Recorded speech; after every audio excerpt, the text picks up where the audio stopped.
नमस्कार दोस्तों, हिंदी बोलें चैनल में मैं बीरबल सिंह आपका हार्दिक स्वागत करता हूं, अभिनंदन करता हूं। दोस्तों चलिए बढ़ते हैं और हिंदी साहित्य के महत्वपूर्ण प्रश्नोत्तर को गति देते हैं। खड़ी बोली हिंदी का प्रथम कवि होने का गौरव किसको प्राप्त है? अमीर खुसरो को खड़ी बोली हिंदी का प्रथम कवि होने का गौरव प्राप्त है।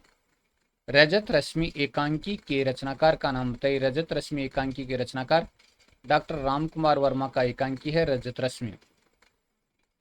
सरोज स्मृति नामक लंबी कविता की रचयिता का नाम बताइए। सूर्यकांत त्रिपाठी निराला की ये लंबी कविता है जिसका नाम है सरोज स्मृति। अगला प्रश्न है, परशुराम की प्रतीक्षा रचना के रचनाकार का नाम बताइए। रामधारी सिंह दिनकर की रचना है परशुराम की प्रतीक्षा। नेक्स्ट क्वेश्चन है, न्याय का मंदिर एकांकी के रचनाकार का नाम बताइए। हरिकृष्ण प्रेमी का ये एकांकी है न्याय का मंदिर। दादू दयाल जी की वाणी का संग्रह अंगवधु के नाम से किसने किया? ये रज्जब जी है, रज्जब जी ने किया था, रजत जी नहीं, रज्जब जी ने किया था। दादू दयाल जी की वाणी का संग्रह हरडे वाणी के नाम से किसने किया? हरडे वाणी के नाम से किसने किया? तो अंगवधु के नाम से तो रज्जब जी ने किया था जो आजीवन दूल्हे के बेस में रहे, और हरडे वाणी के नाम से किया संतदास और जगन्नाथ दास ने। संतदास और जगन्नाथ दास ने। आचार्य रामचंद्र शुक्ल ने हिंदी का प्रथम कवि किसको माना है? राजा मुंज को आचार्य रामचंद्र शुक्ल ने हिंदी का प्रथम कवि माना है। परब्रह्म संप्रदाय का प्रवर्तन किसने किया? संत दादू दयाल जी ने परब्रह्म संप्रदाय का प्रवर्तन किया था, यानी परब्रह्म संप्रदाय के प्रवर्तक संत दादू दयाल जी माने जाते हैं। परम ब्रह्म संप्रदाय का दूसरा नाम क्या है? दादूपंथ। परम ब्रह्म संप्रदाय के रूप में अगर दूसरा नाम देखा जाए तो दादूपंथ है। दादूपंथ कहा जाता है दादू दयाल की विचारधारा को मानने वालों को।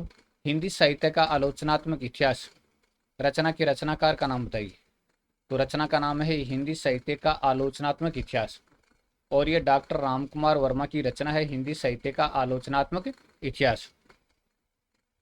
नेक्स्ट क्वेश्चन अपना है, मिश्र बंधु विनोद खंडों में विभाजित है। तो दोस्तों ये 4 खंडों में विभाजित है। मिश्र बंधु विनोद है, इसके 4 खंड हैं, 4 भाग हैं।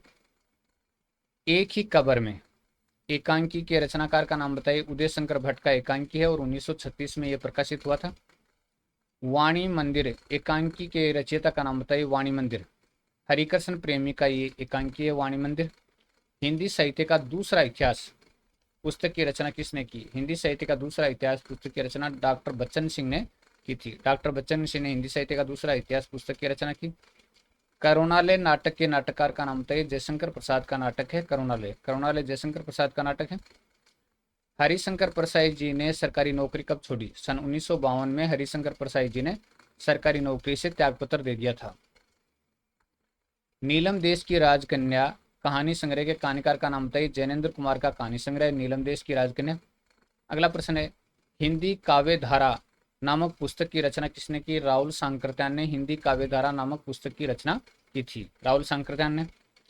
जूही के फूल एकांकी के रचयिता का नाम बताइए। डॉक्टर राम कुमार वर्मा। और जूही की कली है वो कविता है निराला जी की पहली कविता, और जूही के फूल है वो डॉक्टर राम कुमार वर्मा का एकांकी है।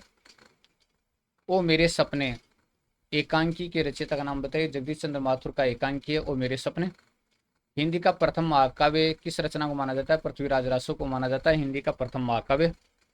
नेक्स्ट क्वेश्चन है, खड़ी बोली हिंदी की प्रथम गद्य रचना किसको माना जाता है? चंद छंद वर्णन की महिमा को खड़ी बोली हिंदी गद्य की प्रथम रचना माना जाता है। जयशंकर प्रसाद का जन्म कहाँ पर हुआ? काशी में हुआ था जयशंकर प्रसाद का जन्म। और नेक्स्ट प्रश्न है, सूंगनी साहू के नाम से कौन प्रसिद्ध थे? जयशंकर प्रसाद है वो सूंगनी साहू के नाम से प्रसिद्ध थे। कायाबेली किसकी रचना है? कायाबेली संत दादू दयाल की रचना है कायाबेली। नेक्स्ट क्वेश्चन है, संत सुंदरदास का जन्म कहाँ पर हुआ? दौसा में हुआ था, और सभी संत कवियों में सबसे ज्यादा पढ़े लिखे थे ये संत सुंदरदास। मानव जीवन के विविध गुप्त एवं जटिल पक्षों के उद्घाटनकर्ता कौन थे? जयशंकर प्रसाद। मानव जीवन के विविध गुप्त एवं जटिल पक्षों के उद्घाटन करने वाले जो साहित्यकार जयशंकर प्रसाद थे। भारतीय संस्कृति धर्म दर्शन के गूढ़ तत्वों के व्याख्याता कौन थे? जयशंकर प्रसाद। भारतीय संस्कृति धर्म दर्शन के गूढ़ तत्वों के व्याख्याता जयशंकर प्रसाद थे। संत कवियों में सबसे ज्यादा पढ़े लिखे कौन थे? सुंदरदास जी सबसे ज़्यादा पढ़े लिखे थे। सुंदर विलास किसकी रचना है? सुंदरदास जी की रचना है। तो दोस्तों, हिंदी बोले चैनल का ये वीडियो आपको कैसा लगा? अगर अच्छा लगा तो वीडियो को लाइक करें और चैनल को सब्सक्राइब जरूर करें।